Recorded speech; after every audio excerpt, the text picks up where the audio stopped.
Exactly 8 p.m. on our studio clock, and its news are on your TV, STV. Breaking news tonight, February 20, 2024. Increase in fuel prices. What measures should be taken to upgrade the SMIC? These are some of the issues raised during the exchange between employers, the private sector, and the government. We shall be bringing to you some of the resolutions taken in this newscast. Plus, the Minister of Agriculture and Rural Development has chaired this day in Yaoundé an ordinary session of the Agricultural Value Chain Project Steering Committee, an opportunity for actors and experts in the sector to take stock of the implementation of the resolutions taken during these previous meetings. We shall be bringing to you more of these resolutions in this newscast. Also, corruption perception. Cameroon progresses slightly in terms of corruption, ranking countries but remains in second position in the CEMAC zone. The stories in full and more will be yours right ahead. Thanks for joining in, ladies and gentlemen. You're watching the 8 p.m. Balingo Primetime Newscast on your TV, STV. And we'll kickstart right away, and it's in the French language, and it's with you, Makeda Little-Newton. Bonsoir, Makeda. Bonsoir Christelle Assec-Souélé, mesdames, messieurs, bonsoir et bienvenue dans ce journal bilingue. Dématérialisation des procédures en relation avec la gestion forestière et accroissement des ressources publiques dans le respect des lois. Ce sont là les objectifs du système informatique de gestion des informations forestières de deuxième génération.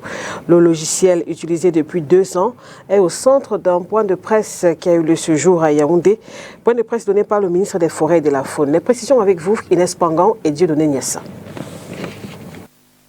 C'est une nouvelle application qui permet de gérer les problèmes liés à la traçabilité, à la légalité et à la dématérialisation des différentes procédures en relation avec la gestion forestière. Ses concepteurs disent qu'elle existe sous la version web, desktop et mobile sous plateforme Android. Le système informatique de gestion des informations forestières de deuxième génération sera accessible aux opérateurs économiques du sous-système forestier, au personnel des ministères des Forêts et de la Faune et des Finances. Le CIGIF 2 place le MINFOF à la pointe de la gouvernance et de la transparence. Il constitue à ce titre l'une des plus importantes réformes de dématérialisation des procédures de gestion forestière jamais entreprise ces 20 dernières années dans notre sous-secteur. 2 ans après son lancement, les résultats semblent déjà être visibles. Entre autres, le suivi rigoureux des flux de bois, le meilleur suivi des redevances forestières annuelles et l'augmentation de la production forestière. Ce logiciel a permis un saut qualitatif dans l'exploitation et le suivi de la mobilité et du suivi des sites de récolte à leur destination. Il a permis de limiter les effets de la diminution perceptible de la ressource en rationalisant les contrôles et en leur donnant les moyens les plus appropriés de notre époque. La mutation des activités du ministère des Forêts et de la Faune vers le secteur secondaire et tertiaire, dans le respect des lois en la matière, est au centre d'une conférence de presse ce 20 février 2024 à Yaoundé. And during this press briefing, the Minister of Wildlife and Forests reinstated the difficulties faced protecting the forest and wildlife, as well as the revenues, the increase in revenues in relation to these sectors. Let's get more from the following excerpt. There is a kind of contradiction between, on one side, the necessity to preserve our planet, to fight against climate change. And on the other side, forests are for us a development tool. We need those forests. When we export logs abroad, it generates financial resources. So, on one side, we need to breathe as a human being. If you don't breathe, you die. And what helps us to breathe? It's forest. On the other side, we need to develop our country. So there is kind of contradiction, which is not a contradiction.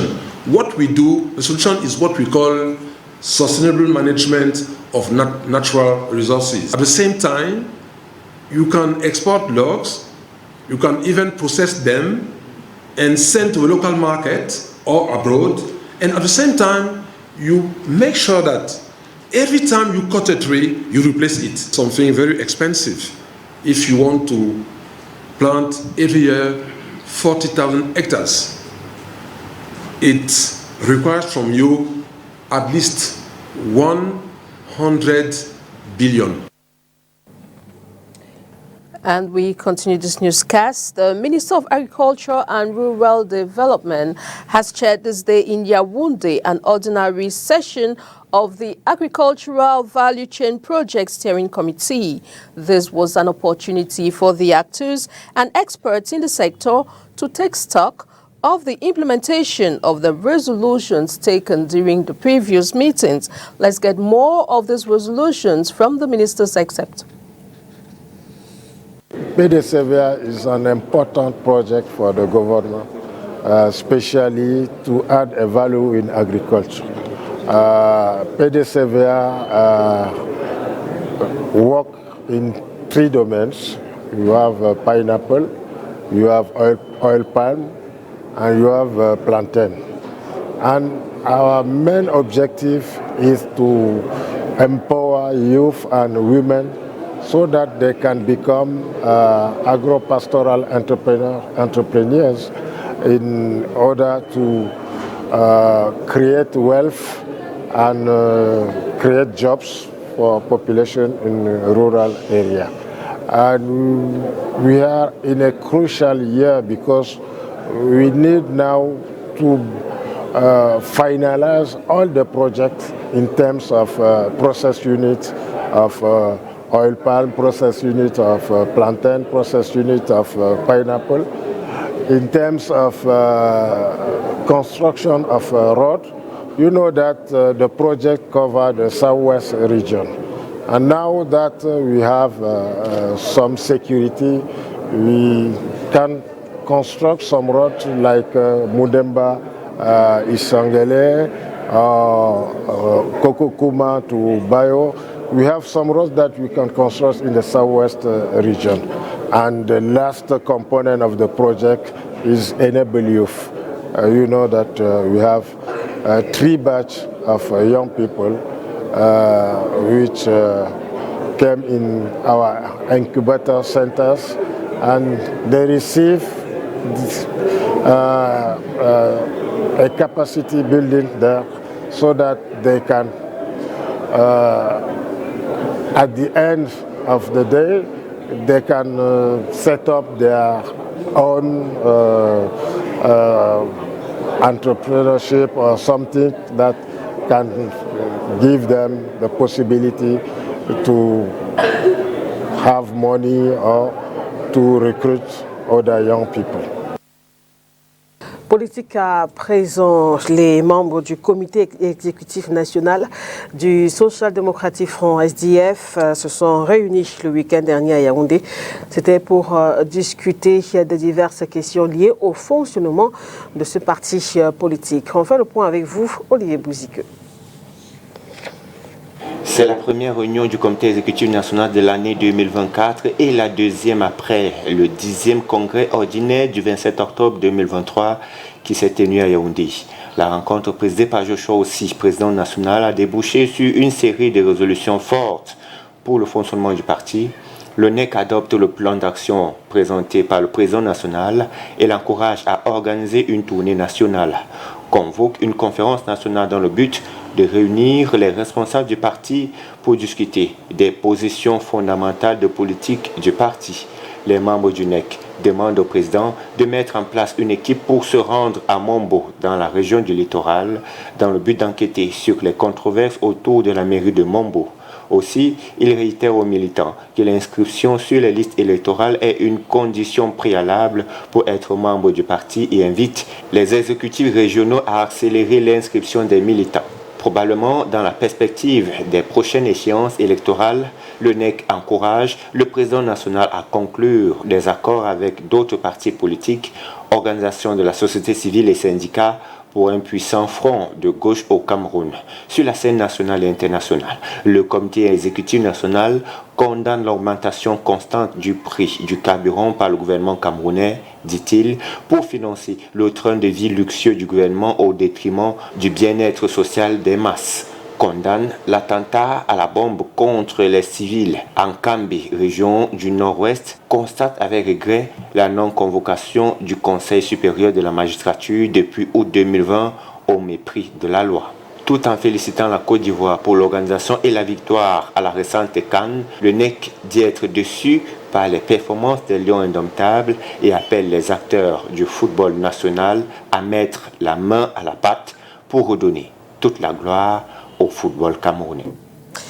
Au fil des années, le Cameroun est confronté à plusieurs crises de protection civile, inondations, glissements de terrain en passant par l'effondrement des immeubles et autres incendies. Et pour faire face à ces différentes catastrophes, le chef de l'État a créé le Corps national des sapeurs-pompiers. Comment ce corps fonctionne? Quelle est sa mission?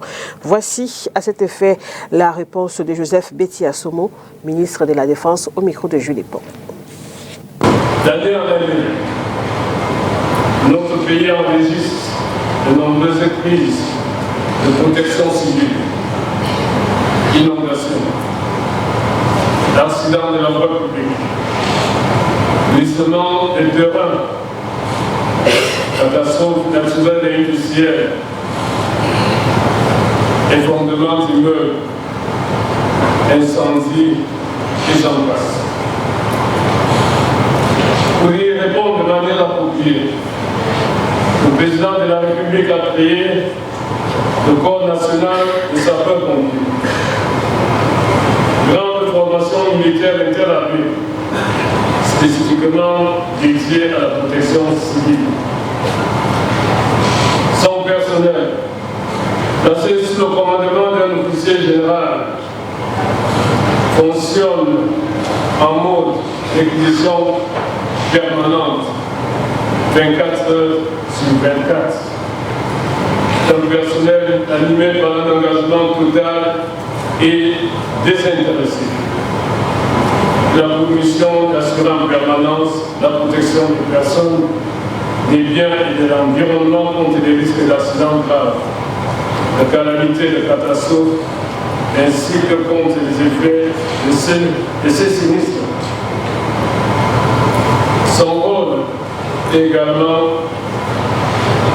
de porter secours à toute personne en danger, quelle que soit la cause ou l'origine de ce danger. Les missions des sapeurs-pompiers sont difficiles, pénibles et comportent toujours d'importants risques pour leurs hommes.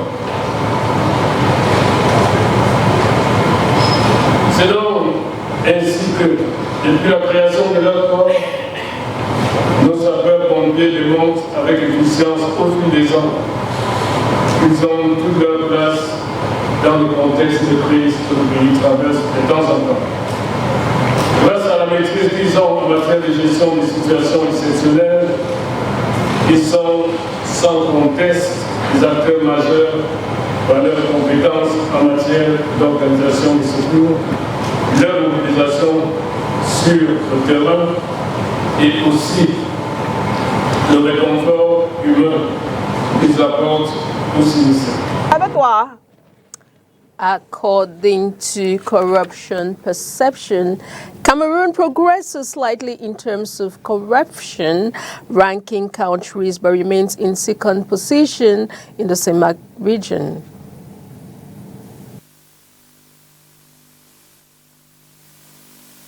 According to the Business Daily journal, Invest in Cameroon, Cameroon has recorded a slight progress in Africa in terms of its ranking in corruption.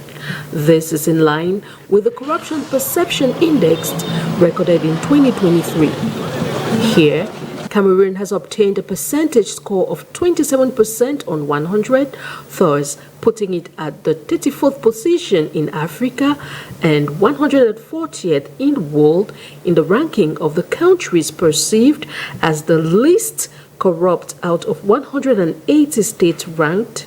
However, this positioning gives Cameroon a lead of 1 point and 2 places in the world ranking as compared to its 2022 position rank of 142nd place out of 180 ranked states and 34th African country with a score percentage of 26 over 100.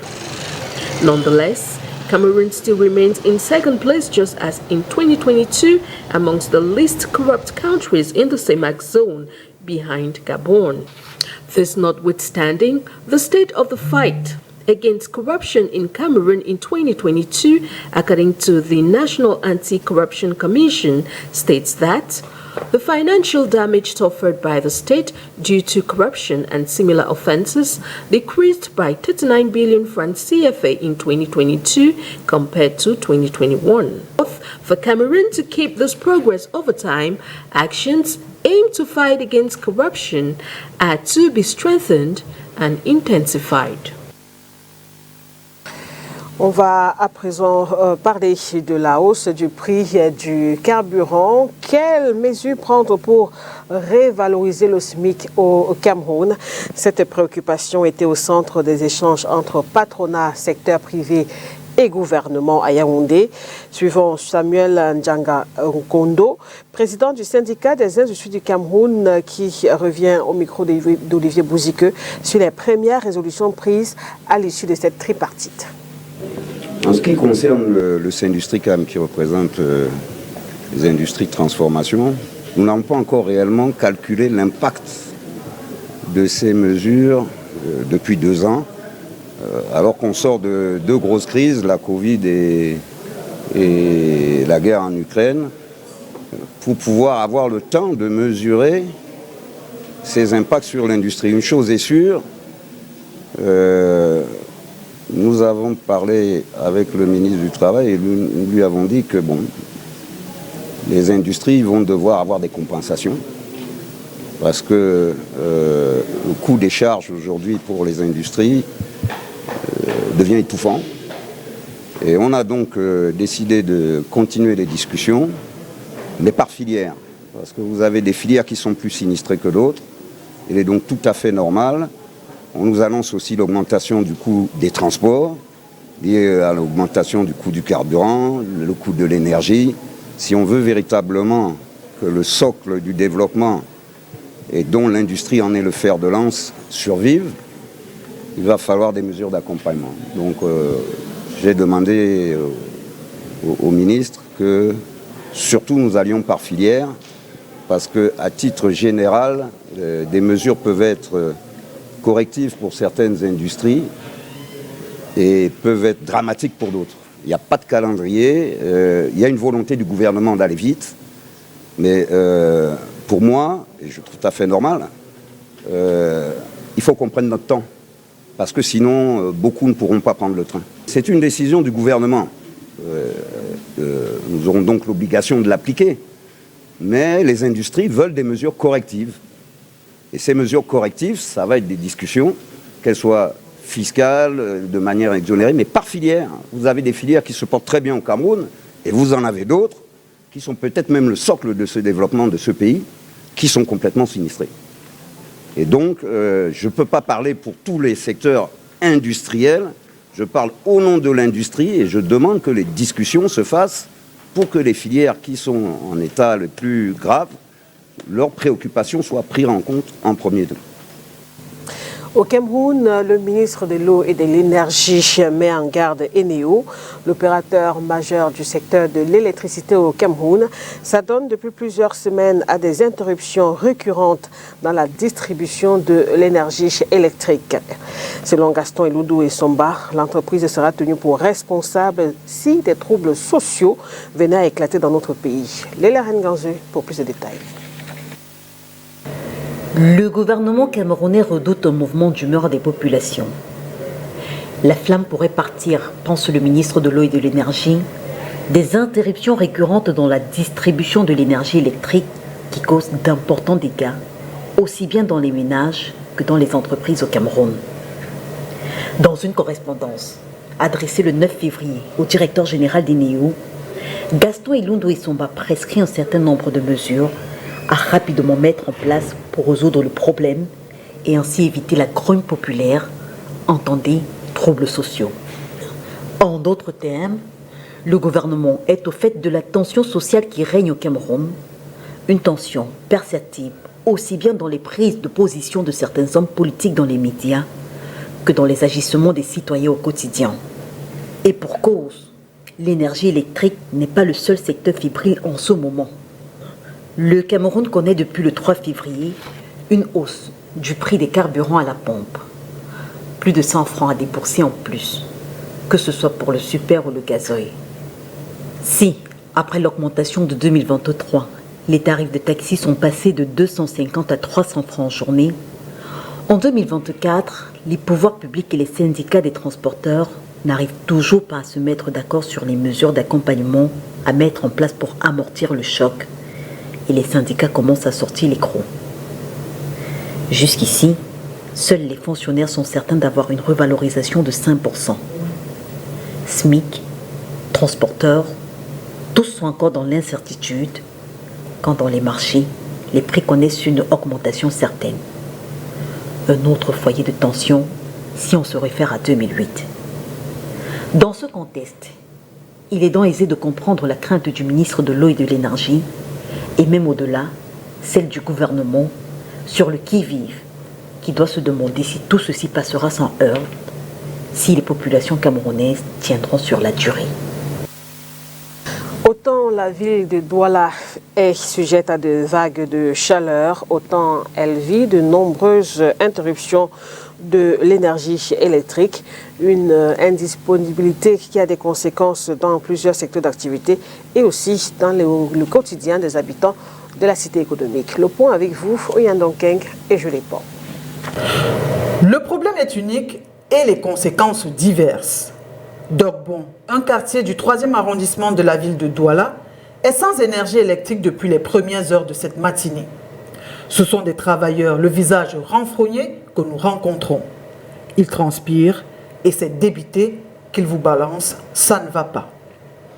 En effet, en l'absence d'électricité venue faciliter les tâches journalières, il faut recourir aux anciennes méthodes, c'est-à-dire pédaler pour cette couturière. Commencer aussi à faire les lectures. Nous sommes obligés de pédaler. Pendant les messes. Nous sommes obligés de pédaler. Et avec la pédale, ce n'est pas facile. On ne sort pas, on ne parvient pas à payer le loyer. Et donc c'est à partir de là on ne parvient pas à payer les quittances. On ne s'en sort pas. On a les problèmes avec les clients tous les jours. Ce n'est pas facile. L'autre conséquence est la lenteur dans le travail et les résultats peu satisfaisants. Pédale. Et ça tourne sur place, ce n'est pas comme le courant. Ce n'est pas comme le courant. L'habit qu'on pouvait coudre et repasser, faire une ligne et repasser, on est obligé de livrer sans repasser. Ce n'est pas facile. Même en 2 jours. Le robot qu'on pouvait coudre en 2 heures de temps, on est obligé de coudre en 2 jours. En 2 jours, et ça ne ressemble à rien parce qu'on ne repasse pas. Mal habillé, il faut tout de même être bien coiffé. Là aussi, la situation n'est pas meilleure malgré les prévisions du tenancier. Quand on nous pénalise, voir comment ils transpirent, on est obligé d'utiliser ça pour vivre. Et puis quand sur un salon de coiffure comme ça, il n'y a pas le courant, vraiment, ça nous pénalise. On n'arrive pas à s'en sortir. Même manger, on ne peut pas, puisqu'il n'y a pas le courant. À chaque jour, on peut pas vivre. Regardez comme ça. Quand j'ai la lumière, je n'ai pas moyen de faire ça. Et ça ne peut pas durer, ça travaille pour quelques heures, et puis ça va sauter.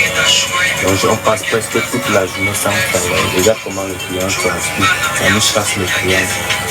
Bien que l'outil de ce coiffeur ait une autonomie, le chiffre d'affaires est en baisse.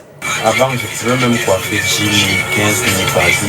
Maintenant, coiffer même 5 000 francs, c'est le problème puisqu'il n'y a pas de courant. On coupe toujours le courant ici vers les 10 heures et ça revient à 16 heures, 18 heures parfois. Mais vraiment, c'est pas facile. Là, comment le courant transpire. Depuis de nombreuses semaines, les coupures d'énergie sont de plus en plus récurrentes dans la ville de Douala.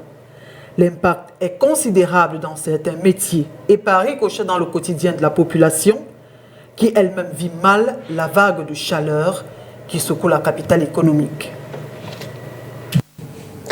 Hors de nos frontières, Sénégal, Guinée, Nigeria et Mali, voici le résumé de l'actualité africaine de ce 20 février avec notre chaîne partenaire, La Voix de l'Amérique. Au Sénégal, l'une des deux femmes candidates à la présidentielle reportée s'est retirée hier de la course en raison d'informations sur sa double nationalité franco-sénégalaise. Rose Wardini promet de fournir les preuves à la justice de sa nationalité exclusivement sénégalaise, une exigence constitutionnelle pour tout candidat à la présidence. En Guinée, la junte au pouvoir a ordonné le gel des comptes bancaires et la saisie des passeports des membres du gouvernement après sa dissolution pour des raisons encore inconnues.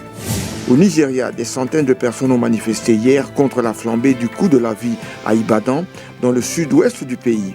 Les manifestants ont appelé à la fin de la mauvaise gouvernance, de la pénurie alimentaire et de la misère. Au Mali, 15 personnes ont été tuées hier et 46 blessées lorsqu'un car est entré en collision avec un camion dans le centre du pays.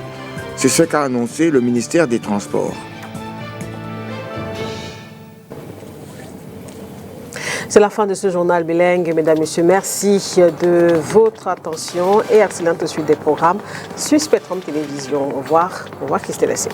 Good night to you, Makeda Liz-Newton. Good night, televiewers. Thanks for watching. See you tomorrow, God willing, with fresh news and more on your TV. Bye-bye.